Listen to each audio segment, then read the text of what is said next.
Okay.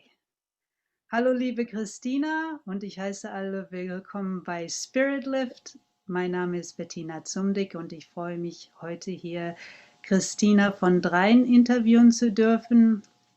Christina ist eine für die heutige Zeit eine ganz außergewöhnliche junge Frau, die sich ihrer multidimensionalen Existenz immer bewusst ist und die ihr wahres Sein nicht vergessen hat und ihr wahres Wesen nie verloren hat. Christina gehört zu einer neuen Generation junger Menschen, die als Botschafter der neuen Zeit hierher gekommen sind. Und aus meiner Perspektive strahlt sie eine unglaubliche Liebe aus.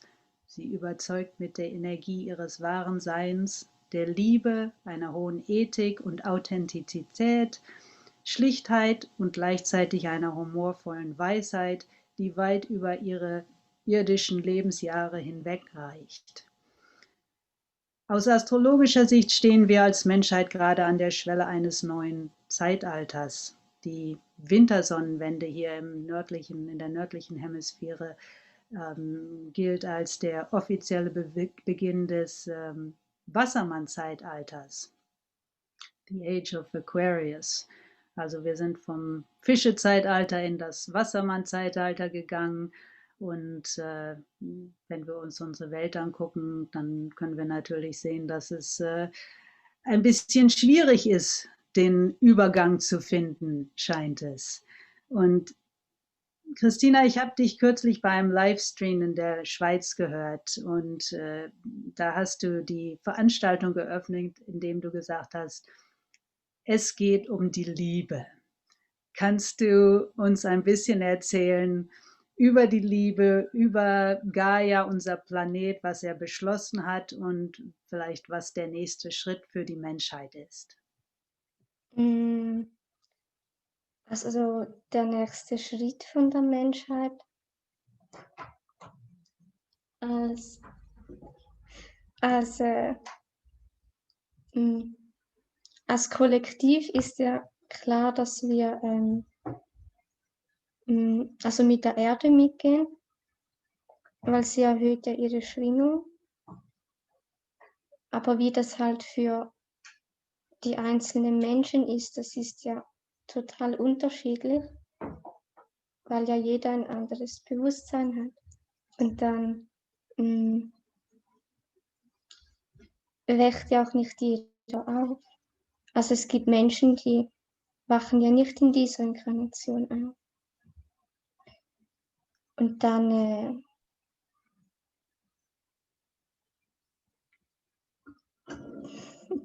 und dann ist natürlich für die Menschen, die jetzt nicht aufwachen, für die ist diese Zeit ja viel schwieriger, weil sie sehen ja dann nur das 3D und denken dann, dass alles immer schlimmer wird und ja. Und auf der physischen Ebene ist das ja schon jetzt sehr so, aber das ist aus meiner Sicht ja nur, weil das Unlicht halt merkt, dass ihnen die Zeit davonläuft. Also natürlich haben sie schon das Gefühl, dass sie ihren Plan durchziehen können und dass das so funktioniert. Aber ich glaube eben nicht, dass das funktioniert, dass sie das nicht ganz durchziehen werden können, weil die Erde, die hat ja beschlossen, dass sie in eine höhere Schwingung geht. Und wenn die Erde das beschlossen hat, dann wird das ja auch so passieren. Wir können ja nicht einen Planeten aufhalten. Obwohl manchmal denken wir, das könnten wir, aber,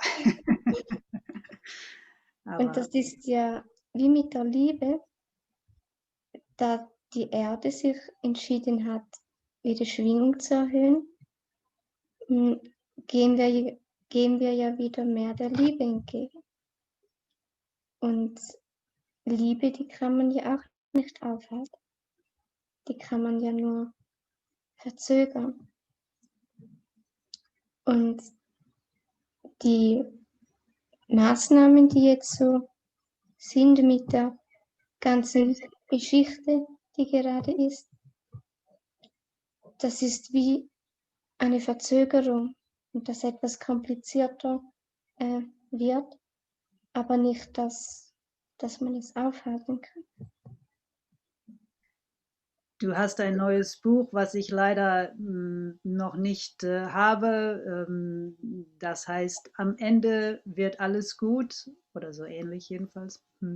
Aber du hast auch in dem anderen Seminar darüber gesprochen, dass es unheimlich hilfreich ist, sich vorzustellen oder dass du dieses Bild hast, dass am Ende alles gut wird und dass die Liebe auf der Erde sich verbreitet und dass es alles schön wird und dass man dieses Bild im Hinterkopf oder vielleicht auch im Vorderkopf behält, dass einem das nicht verloren geht, denn du sagst, je mehr wir uns auf etwas konzentrieren, desto mehr wird es, desto mehr geben wir in diese Richtung, dass es sich leichter manifestiert. Ist das richtig oder? Ja, also wenn wir uns das ja vorstellen, das Bild, Mhm. und wir haben ein Gefühl dazu, dann mm, fangen wir ja an, wie das zu manifestieren, weil wir denken dann zwar dran, aber das, was es dann manifestiert, das sind ja die Gefühle. Also die Gefühle sind ganz, ganz wichtig, wenn wir uns etwas vorstellen, was wir gerne manifestieren wollen. Ohne die Gefühle ist es nicht Das ist wie ein Handy, wo keinen Strom hat. okay. Das macht, das ist sehr einfach zu verstehen. Und ich entschuldige mich für mein Deutsch. Mein Deutsch ist ein bisschen eingerostet, aber ich tue mein Bestes hier. Gestern war ich einkaufen für Lebensmittel und ich bin wieder nach Hause gekommen und dachte, ach, es war alles ganz schwierig und ich habe mich gar nicht so gut gefühlt. Und ich weiß, dass du auch manchmal von dem Kollektiv erzählst und wie sich das Kollektiv anfühlt.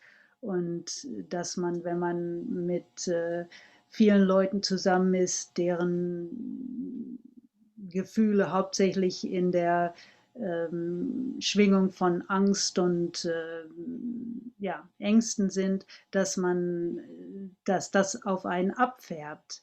Und was können wir tun, dass wir dem Kollektiv helfen und uns selbst helfen? Denn das Kollektivbewusstsein ist ja etwas, was unheimlich Einfluss hat auch auf, jedenfalls was ich verstehe, was Einfluss hat auf was noch passiert in dieser Welt, was sich manifestieren kann oder was nicht.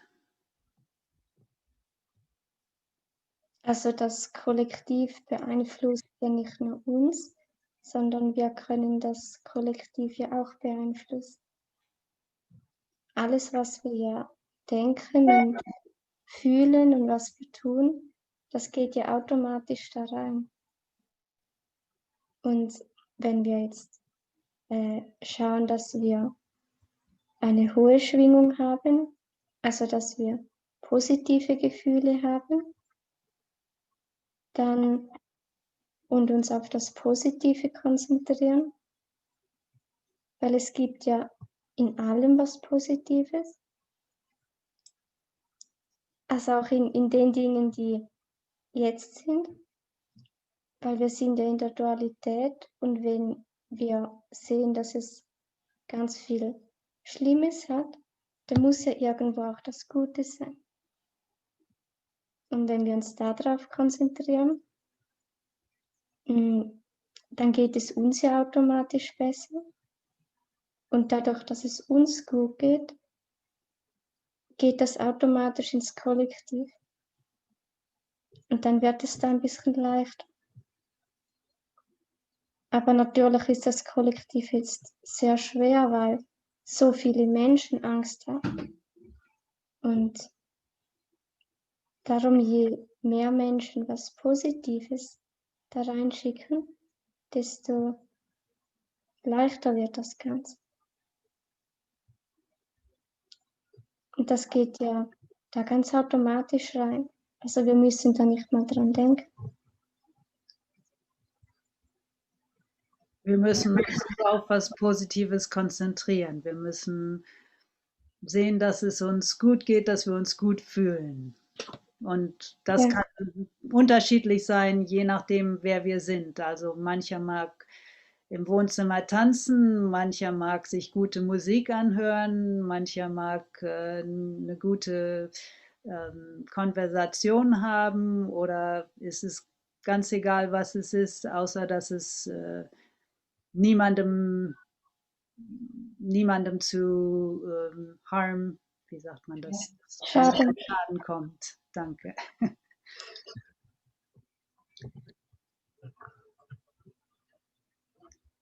Und du erzählst auch, dass wir Geisthelfer haben. Für mich, ich meine, ich weiß, dass wir Geisthelfer haben und ich weiß auch manchmal, dass sie mich leiten in die richtige Richtung und ja, weil manchmal, also ich kann sie nicht sehen oder empfinden, aber wie können wir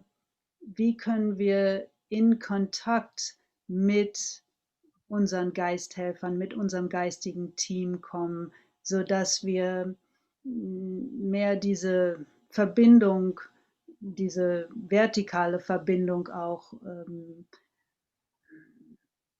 mehr beeinflussen. Denn wir sind oft so auf der materiellen Ebene eingebunden, dass wir alles vergessen, dass wir alles, was vielleicht neue Ideen, was vielleicht neue Wege einschlagen, wo wir neue Wege einschlagen könnten, die wir einfach nicht sehen, weil wir so sehr mit unserem täglichen, dieses muss getan werden, jenes muss getan werden und dann hört man und sieht man nichts mehr und alles bleibt dasselbe. Aber wenn wir Veränderung möchten, ich denke, vielleicht kann es vielen Leuten helfen, ein bisschen darüber zu hören, wie man sich mit seinen Geisthelfern, mit seinem geistigen Team in Verbindung setzen kann. Also dafür brauchen wir ja zuerst Ruhe, weil wie du gesagt hast, sonst sind wir ja immer abgelenkt und dass wir also uns auch Zeit für uns selber nehmen.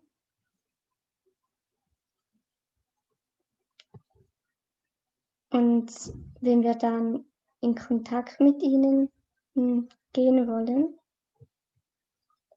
dann müssen wir eigentlich nur an sie denken. Weil wenn wir ja an was denken, dann sind wir ja da. Oh, okay. Und ja. Und wir können also an sie denken und dann eine Frage stellen. Mhm. Und sie hören dann diese Frage.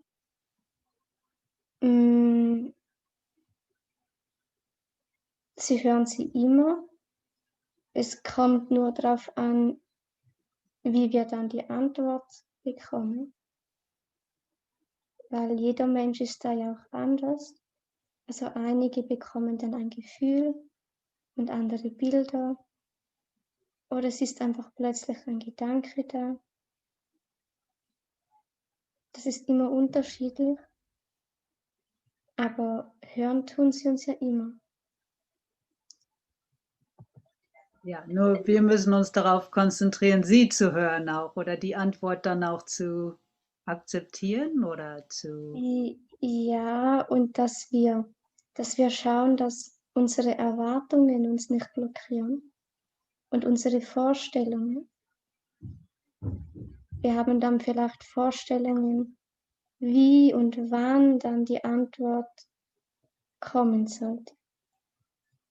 Oder auch wenn wir sie um Hilfe bitten, wir müssen sie ja darum bitten, weil sonst helfen sie uns nicht, weil wir einen freien Willen haben.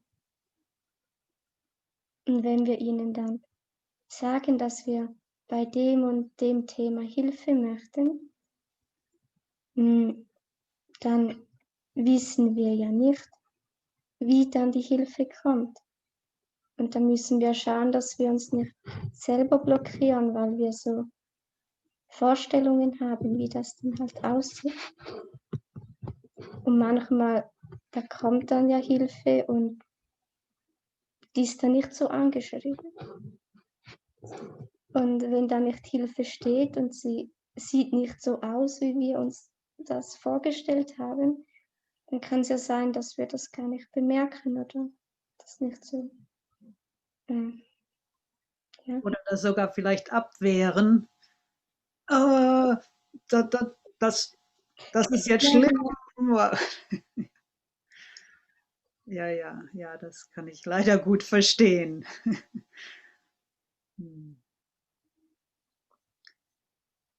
Hier in den Staaten hatten wir ja gerade die Wahlen und ich würde sagen, dass sich viele Leute sozusagen gegeneinander stellen und das in den Wahlen war es ja auch klar, es ist 50-50 almost, also und es ist wirklich ein Split, Leute sind gegeneinander aufgehetzt. Was können wir tun, um dem entgegenzuwirken, dass es sich weiter auseinander bewegt und vielleicht eher mehr, dass die Leute mehr zusammenkommen? Oder geht es darum gar nicht? Also ganz allgemein, also egal ob es jetzt um die Wahlen geht oder nicht, aber man probiert ja immer die Menschen zu spalten. Also dass es halt so, ja, dass sie halt gegeneinander sind. Und bei allem, oder? Dass es eine Spaltung drin hat.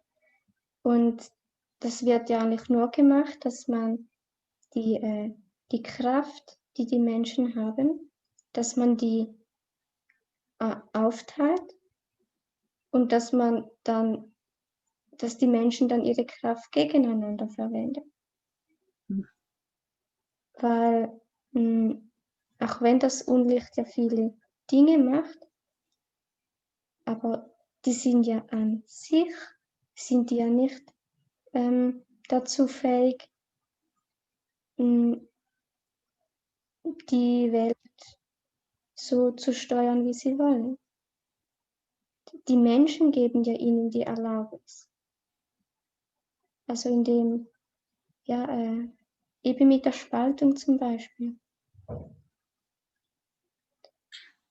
Und wenn alle Menschen als Beispiel irgendwann aufstehen und dann sagen, es geht uns jetzt nur noch um die Liebe und sich dafür entscheiden, und das würden alle machen, dann gäbe es ja plötzlich keinen Krieg mehr, weil es sind ja nicht die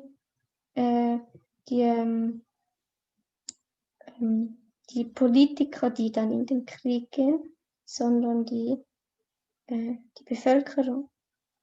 Aber wenn dann alle finden, es geht um die Liebe, dann haben wir ganz vieles nicht mehr auf diesem Planeten, was wir jetzt noch haben. Und darum liegt ja bei uns die eigentliche Kraft. Und wir denken dann einfach, ja, ein Mensch alleine kann ja nicht viel machen. Und es stimmt ja schon, dass ein Mensch alleine nicht die Welt verändern kann. Aber wenn Tausende von Menschen immer denken, sie können nicht was ändern, und die würden jetzt aber anders denken und davon überzeugt sein, dass sie was ändern können, dann kann man plötzlich die Welt verändern. Und was ich also höre, ist, es geht wirklich nicht darum, wer Präsident ist oder wen wir da sozusagen, wem wir unsere Stimme geben, sondern es ist unsere Stimme selbst zu behalten und die Veränderung selbst zu sein, die wir sehen wollen. Also aus meiner Sicht gibt es schon einen gewissen Unterschied, wer jetzt Präsident wird. Da gibt es schon einen Unterschied. Aber was wir einfach nicht vergessen sollten, ist, dass wir ja die Veränderung sind. Also wenn wir wollen, dass wir in einer friedlichen Welt leben, dann müssen wir anfangen, so zu handeln. Und dann können wir nicht darauf warten, dass egal wer ein Gesetz macht und das dann sagt, dass man jetzt nur noch friedlich sein darf, weil eine richtige Veränderung, da kann man nicht einfach ein Gesetz machen und dann sagen, dass das für alle gilt. Eine Veränderung muss von den Menschen selber kommen, dass die Menschen von sich aus sagen, sie wollen eine friedliche Welt, weil nur dann funktioniert es. Und dass dann jeder bei sich selber anfängt. Und auch wenn das dann nur kleine Kreise zieht, wenn ganz viele Menschen kleine Kreise machen, da gibt es einen großen. Und dass wir einfach, ja, dass wir bei uns selber und in dem Leben, das wir haben, anfangen, was zu verändern. Und nicht darauf warten, dass jemand kommt und in die Hände klatscht und dann alles löst.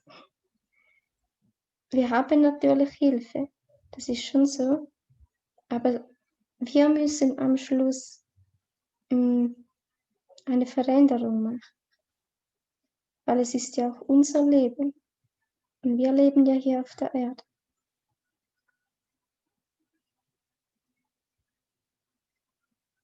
Wir sind die Veränderung, okay.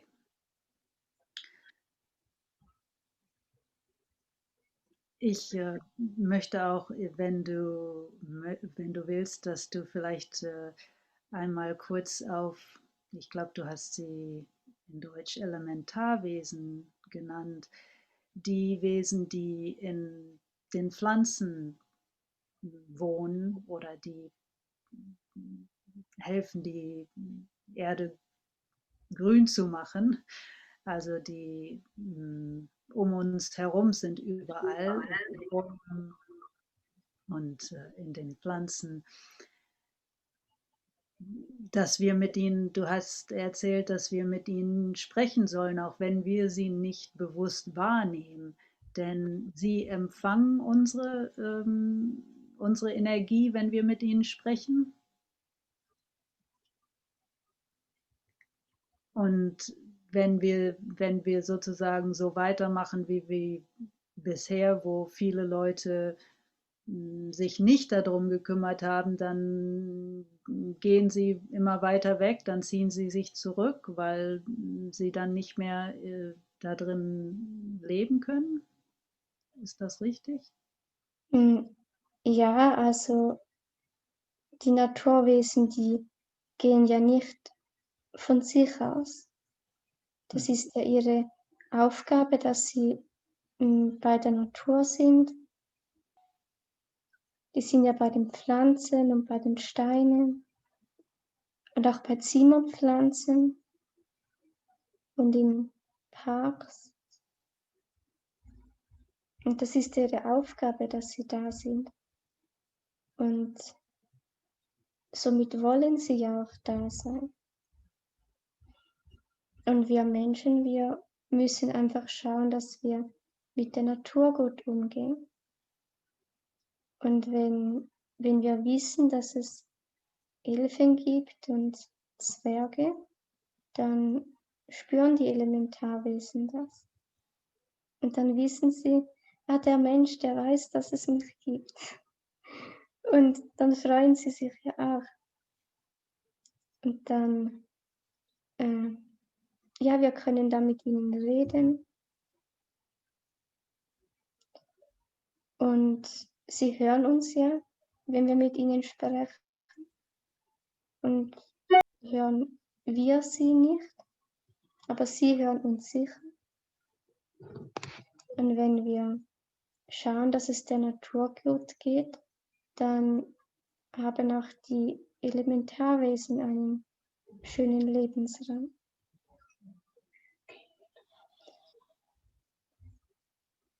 Und dafür müssen wir halt auch ja schauen, was wir mit der Natur machen. Also wir machen ja viele Dinge, die sind schädlich. 5G und auch all das, was man da ins Meer lässt und in die Flüsse.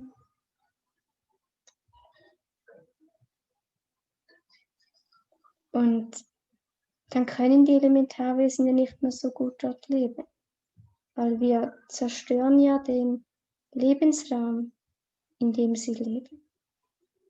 Und sie sind zwar feinstofflich und wir sind ja physisch, aber die Handlungen, die wir physisch machen, die haben auch Auswirkungen auf das Feinstoffliche. Und umgekehrt genauso. Also die Dimensionen sind ja nicht getrennt voneinander. Die beeinflussen sich ja alle gegenseitig. Das ist natürlich etwas, was, I'm sorry, das ist etwas, was für viele Leute sehr schwierig zu verstehen ist, weil wir die verschiedenen Dimensionen einfach nicht so empfinden. Aber das heißt nicht, dass sie nicht existieren. I'm sorry, go ahead. Also es ist ja eigentlich wie mit dem von dem ganzen Lichtspektrum, was es ja gibt. Da sehen wir nur einen ganz kleinen Ausschnitt. Und alles andere sehen wir ja nicht. Und trotzdem ist es da. Und mit den Elementarwesen, das ist genau gleich. Sie sind einfach auf einer Ebene, die die meisten Menschen nicht mehr sehen können. Und wenn wir jetzt zum Beispiel Bäume fällen, dann ist es gut, wenn man ein paar Tage, bevor man den Baum fällt, dass man zu dem Baum hingeht und dem Elementarwesen dort sagt, dass man den Baum fällt und dass sie doch bitte, dass sie das wissen und dass sie jetzt schon gehen können. Und dann ziehen die Elementarwesen aus und sonst irgendwo wieder ein. Ja, dann sind sie vorgewarnt und können gehen und wenn dann wir als Menschen kommen und den Baum fällen, dann ist das Elementarwesen schon weg. Und du hast auch gesagt, dass wir uns nicht mehr daran erinnern oder nicht mehr sie wahrnehmen. Aber in anderen Worten, es gab mal eine Zeit, wo wir sie wahrgenommen haben. Nicht in diesem Leben, aber zu einer anderen Zeit dieser Erde. Und es geht also darum, auch für uns, dass wir uns zurückerinnern an alles, was wir eigentlich wissen, von dem wir jetzt sozusagen abgeschnitten sind. Ist das richtig? Ja, genau. Es gab ja eine Zeit auf der Erde, da war die Erde auch weniger dicht wie heute. Und die Menschen,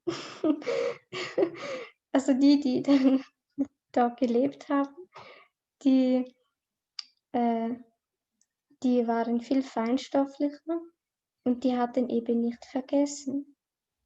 Und die Erde war da auch noch ein Paradies.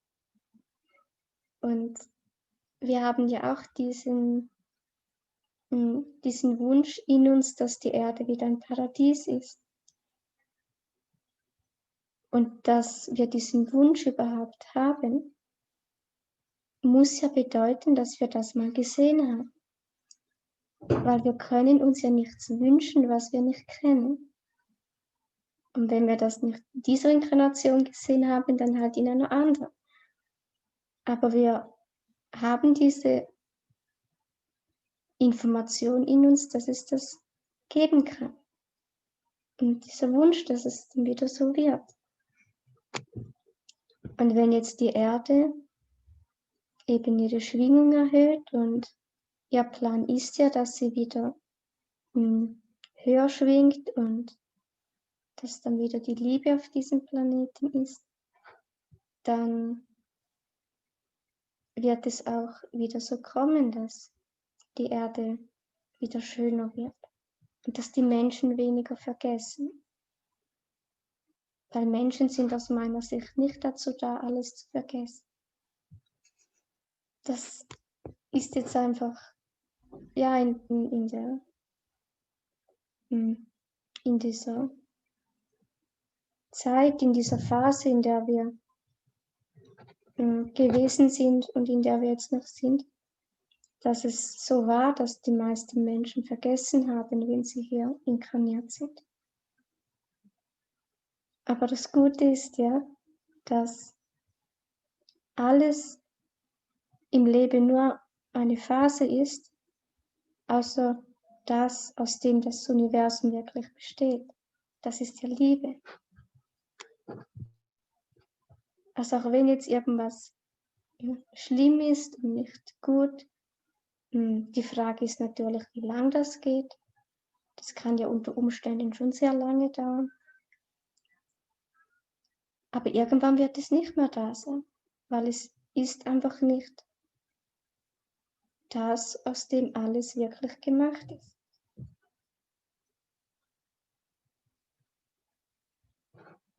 Das ist so schön zu hören. Das ist wirklich wunderschön, dass unser Universum aus Liebe besteht. Das für mich bringt das auch so ein bisschen mehr das Vertrauen zurück, das Vertrauen, dass wirklich alles gut wird und dass ich vertrauen kann, weil in meinem Leben habe ich ziemlich alles vergessen und auch mein Vertrauen in mich selbst war ganz ziemlich weg oder ist vielleicht noch zum großen Teil weg, aber trotzdem, wenn ich dich sprechen höre, dann fühle ich die Liebe, also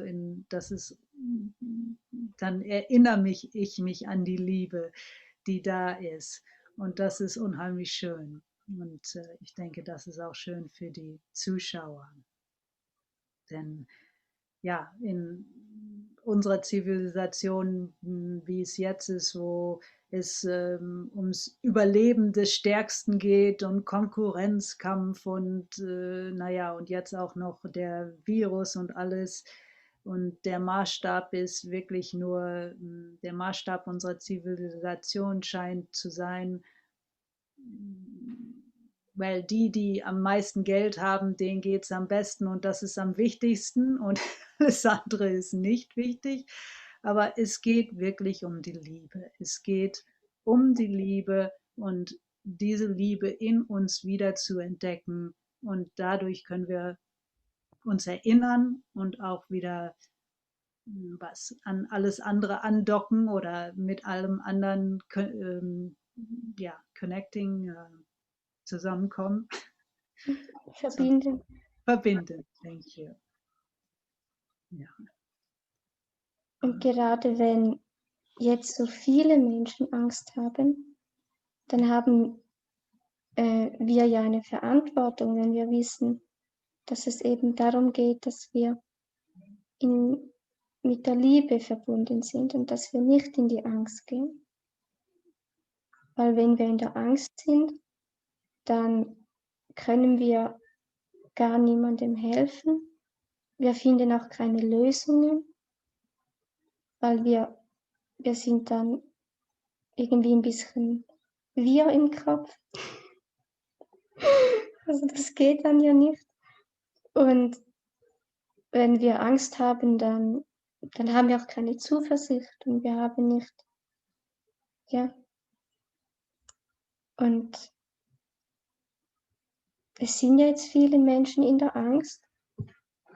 Und umso wichtiger ist es ja, dass die Menschen, die wissen, dass es eben darum geht, dass man da nicht in der Angst ist und dass man sich darauf konzentriert, dass am Ende alles gut wird, dass die das auch machen.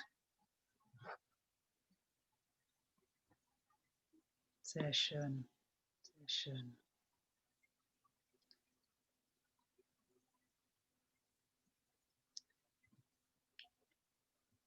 Ich habe noch eine andere Frage, die ein bisschen in eine andere Richtung geht, aber du, und ich weiß nicht genau, in welchem Buch das war, aber in einem deiner Bücher, und ich habe die deutschen Bücher hier, zwei von denen jedenfalls, das andere ist, das erste Buch hatte ich als CDs. Aus Versehen. Ich dachte, ich hätte das Buch bestellt, aber ich hatte die CDs aus Versehen bestellt, aber es war auch gut. Dann habe ich Nicola Goth gehört, wie sie vorgelesen hat und das war sehr schön. Ähm, aber du hast in einem deiner Bücher erwähnt, dass die und wie gesagt, I paraphrase now, dass die chinesische Medizin, die traditionelle chinesische Medizin ähm, eine wirklich gut entwickelte Heilkunst ist. Kannst du darüber irgendetwas sagen? Nein, darüber kann ich nichts sagen. Das kommt Okay, von meiner Mutter. okay, very good. Gut. Möchtest du noch irgendetwas sagen? Hm, das ist eine gute Frage.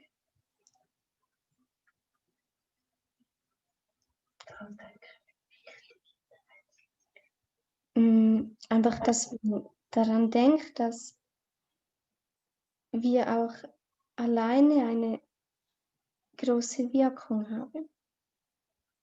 Und dass wenn wir uns auf das Positive konzentrieren und was Gutes ins Kollektiv geben, selbst wenn wir das Gefühl haben, ja, es ändert ja gar nichts. Zum einen geht es uns besser, das hat sich schon mal geändert. Und wir wissen ja gar nicht, ob irgendjemand in China anfängt zu lachen, wenn wir was Positives ins Feld geben. Weil wir einfach nur so ganz kleinen Ausschnitt sehen. Und wir wissen ja gar nicht, was wirklich aus dem wird, was wir dann ins Kollektiv geben. Aber es hat eine Wirkung, weil wir sind ja mit allem verbunden und dann hat ja alles Einfluss auf alles.